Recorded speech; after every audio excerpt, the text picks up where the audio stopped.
Hi all, welcome back to our session. இன்னைக்கு என்ன பார்க்கலாம் அப்படின்னா நம்ம எல்லாருக்குமே ரொம்ப கன்ஃபியூசிங்கா இருக்கக்கூடிய ஒரு டாபிக், அதாவது parajumble. So most of the people இங்கிலீஷ்ல மார்க்கை விடுறாங்க அப்படின்னா அது பாராஜம்பிள்ஸ்ல இருக்கும், ஆமா தானே? ஸோ அந்த பாராஜம்பிள்ஸை எப்படி அப்ரோச் பண்றது, ஒரு டாபிக் கொடுக்குறாங்க, ஒரு கொஸ்டின் கொடுக்குறாங்கன்னா எப்படி ஈஸியா பேர்ஸ் கண்டுபிடிக்கிறது அப்படிங்கிறத இந்த ஒரு வீடியோல பார்க்கலாம். சாம்பிள் ஆஃப் கொஸ்டின்ஸ் எடுத்துட்டு வந்திருக்கோம். அதுல இன்னைக்கு ஒரு செட் ஆஃப் 2 கொஸ்டின்ஸ் வந்து டிஸ்கஸ் பண்ணலாம்.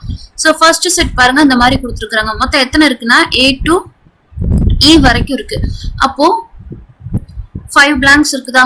1 2 3 4 and 5. இப்போ எப்படி ஃபர்ஸ்ட் ஸ்டேட்மெண்ட் கண்டுபிடிக்கிறது, செகண்ட் ஸ்டேட்மெண்ட் கண்டுபிடிக்கிறது, லாஸ்ட் ஸ்டேட்மெண்ட் கண்டுபிடிக்கிறது, பேர்ஸ் கண்டுபிடிக்கிறது அப்படின்னு சொல்லி அந்த சீக்வென்ஸை வந்து ஈஸியா கண்டுபிடிக்கலாம். ஓகேவா? ரொம்ப மெனக்கெடவே வேண்டாம், நமக்கு ஒரு சில ட்ரிக்ஸ் தெரிஞ்சா ஈஸியா கண்டுபிடிச்சிடலாம். ஃபர்ஸ்ட் பாருங்க, the Pope heads a church of about 1.35 billion Catholics worldwide and he will be visiting a country that has almost equal number of people. So என்ன சொல்ல வராங்க, ஒரு த போப் அப்படிங்கிறவர் வந்து ஒரு சர்ச்சுக்கு ஹெட்டா இருக்கிறாரு.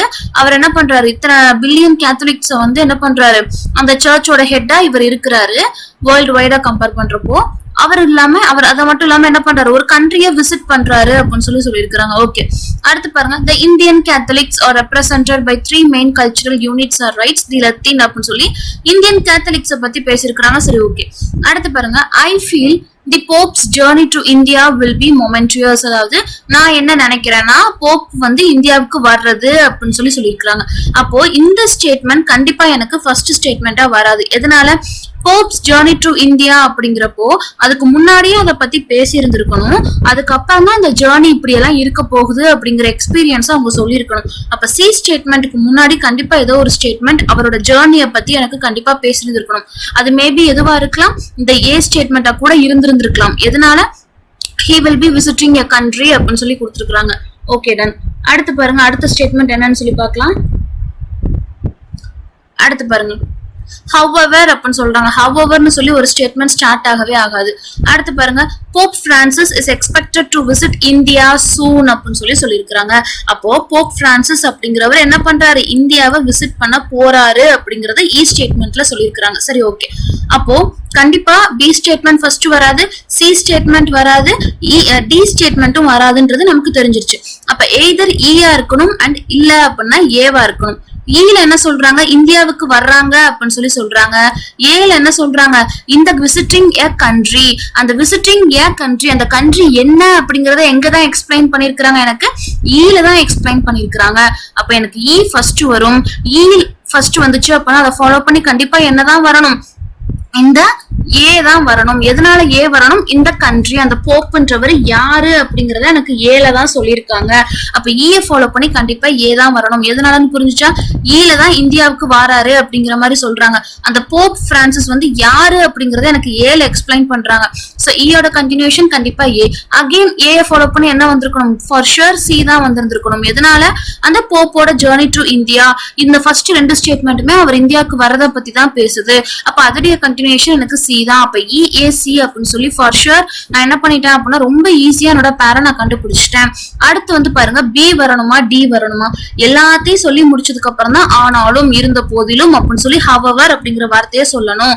அப்ப அது மட்டும் இல்லாம என்ன சொல்லிருக்காங்க, 3 are part of Catholic Church. அந்த 3 யாரெல்லாம் அப்படிங்கிறப்போ அந்த 3 வந்து எங்கதான் எனக்கு எக்ஸ்பிளைன் பண்ணிருக்காங்க, பில தான் எக்ஸ்பிளைன் பண்ணிருக்காங்க.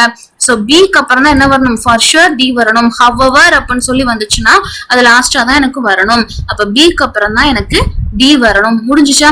இந்த 5 சென்டென்ஸ எவ்வளவு ஈஸியா நம்ம பேர் கண்டுபிடிச்சு போட்டாச்சு. முடிஞ்சுதா? இவ்வளவுதான். சோ அடுத்து பாருங்க, செகண்ட் கொஸ்டின். Again ABCDE. ஓகேவா? மொத்தம் 5 ஸ்டேட்மெண்ட் எனக்கு இருக்கு. எப்படி ஈஸியா பேர் கண்டுபிடிக்கிறதுன்னு பாப்போமா? ரொம்ப மெனக்கெட வேண்டாம். 1 2 3 4 5. ஃபர்ஸ்ட் ஸ்டேட்மெண்ட் பாருங்க, luckily it missed the boundary wall அப்படின்னு சொல்றாங்க. அப்போ ஒரு ஸ்டேட்மெண்ட் எனக்கு இட்ல ஸ்டார்ட் ஆகாது. அப்போ எனக்கு இந்த இடத்துல ஏ அப்படிங்கிற இந்த ஸ்டேட்மெண்ட் மூலமா இந்த ஏ ஸ்டேட்மெண்ட் எனக்கு ஃபர்ஸ்ட் வராதுன்னு சொல்லி தெரிஞ்சிருச்சு. அகைன் பாருங்க, இட் வாஸ்னா என்னது அப்படிங்கிறது எனக்கு முன்னாடியே தெரிஞ்சிருக்கணும்ல. முன்னாடியே அந்த இட் என்னன்றத சொல்லி இருந்திருக்கணும். அப்ப கண்டிப்பா பி ஸ்டேட்மெண்ட்டும் ஃபர்ஸ்ட் வராது. அடுத்து பாருங்க, ஃபர்ஸ்ட் சி வந்து பாருங்க, in a video going viral a black cat was seen jumping from the 5th floor of the building on fire and running away without a scratch. அதாவது ஒரு வீடியோ வைரலா போய்கிட்டு இருக்கு. சரி ஓகே, ஏதோ ஒரு வீடியோ வைரலா போகுது, அதுல அந்த black cat என்ன பண்ணுச்சு அப்படிங்கறத சீல சொல்லிருக்காங்க. சரி ஓகே. அடுத்து டி பாருங்க, even though in the video. அப்ப even though அப்படின்னா இதுக்கு முன்னாடி ஏதோ ஒரு விஷயத்த சொல்லி இருந்திருக்கணும். அப்ப டி ஸ்டேட்மெண்ட் எனக்கு ஃபர்ஸ்ட் வராது. அடுத்து பாருங்க, the animals daring leap from the apartment was caught on camera by the Chicago fire department. the animals daring leap, இதுக்கு முன்னாடி என்ன பண்றாங்க, பிளாக் கேட் வந்து 5th ஃப்ளோர்ல இருந்து குதிக்குது அப்படின்னு சொல்லியிருக்காங்க. அதுக்கப்புறம் தான் இந்த அனிமல்னு சொல்லியிருக்காங்க. அப்ப இந்த அனிமல் எதை இண்டிகேட் பண்ணுது, சீல சொல்லப்பட்ட இந்த பிளாக் கேட்டை இண்டிகேட் பண்ணுது. அப்ப கண்டிப்பா எனக்கு எந்த ஸ்டேட்மெண்ட் தான் எனக்கு ஃபர்ஸ்ட் ஸ்டேட்மெண்டா வந்திருந்திருக்கணும், சி தான் ஃபர்ஸ்ட் ஸ்டேட்மெண்டா வந்திருந்திருக்கணும். எதனால, இந்த இட்டு அந்த அனிமல் எல்லாமே எதை தான் இண்டிகேட் பண்ணுது, அந்த கேட்டை தான் இண்டிகேட் பண்ணுது. சோ இன்ட்ரோடக்ஷன் எனக்கு சீல மட்டும் தான் கொடுத்திருக்காங்க. சரி ஓகே, சி என்ன சொல்றாங்க, ஒரு வீடியோ வைரலா போய்கிட்டு இருக்கு, அதுல பிளாக் கேட் என்ன பண்ணுச்சு, இந்த மாதிரி குதிச்சிச்சு, எந்த ஒரு ஸ்கிராச்சும் இல்லாம போயிருச்சு அப்படின்னு சொல்லியிருக்காங்க. அப்ப சிஏ ஃபாலோ பண்ணி கண்டிப்பா என்னதான் வந்திருந்திருக்கணும், எனக்கு இ தான் வந்திருந்திருக்கணும். எதனால, அந்த scene jumping from the video, அந்த ஜம்பிங் அப்படிங்கறத என்ன சொல்றாங்க அந்த இடத்துல, லீப்னு சொல்லியிருக்காங்க. அப்ப சிஏ ஃபாலோ பண்ணி ஃபார் ஷூர் எனக்கு என்ன வந்திருக்கணும் அப்படின்னா இ தான் வந்திருக்கணும். சரி ஓகே, இ ஃபாலோ பண்ணி என்னப்பா வந்திருந்திருக்கலாம், ஈல என்ன சொல்லிருக்காங்கன்னு பாருங்க. அது தெரிஞ்சாதான் நம்மளால என்ன பண்ண முடியும், அடுத்த ஸ்டேட்மெண்ட்டை கண்டுபிடிக்க முடியும்.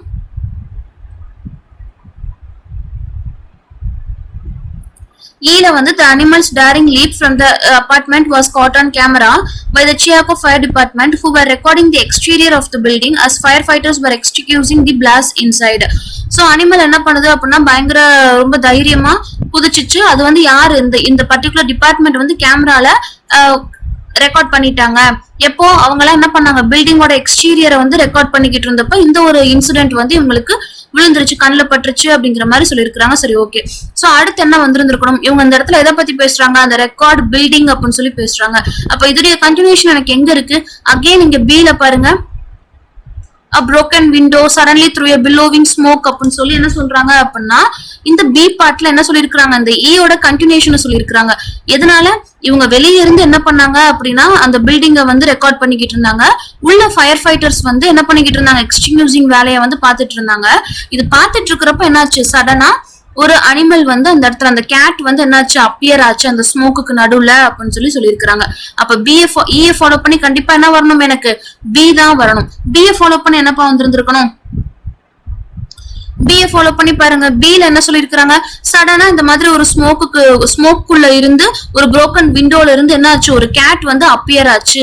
அந்த மாதிரி அது டக்குன்னு வந்துச்சு.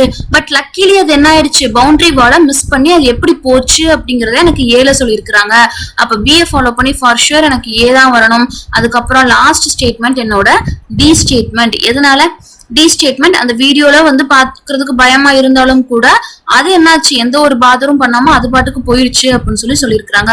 ஒரு ஸ்டோரி மாதிரி தான் இருக்கு. என்ன அப்படின்னா, ஒரு வீடியோ வைரலா போச்சு, அந்த வீடியோல என்ன நடந்துச்சு, அது எப்படி கேப்சர் ஆச்சு, அந்த கேப்சர் ஆனதுலாம் அந்த எப்படி அந்த அனிமலுக்கு ஏதாவது அடிபட்டுச்சா இல்லையா, பட் எல்லாரும் ஸ்கிரீமிங்கா இருந்தாலும் கூட அந்த அனிமல் என்னாச்சு, ரொம்ப எதையும் பாதர் பண்ணாம அது பாட்டுக்கு போயிருச்சு அப்படின்னு சொல்லி ஒரு கோர்வையா என்ன பண்ணிருக்காங்க, இந்த சீக்வன்ஸை நமக்கு கொடுத்துருக்காங்க.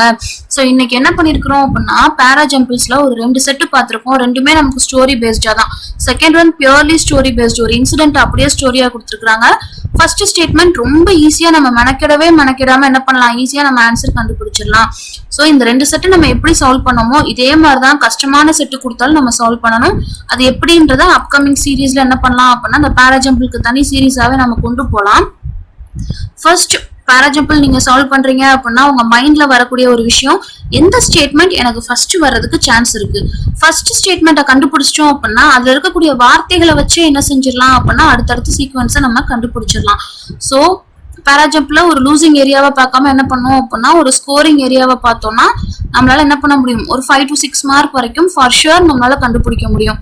இல்ல நம்ம அதை குழப்பிட்டோம் அப்படின்னா 5 to 6 மார்க்கை தாண்டி நம்ம என்ன பண்ணிடுவோம், அந்த இடத்துல நம்ம லூஸ் பண்ணிடுவோம். So hope this session is useful and thank you for watching.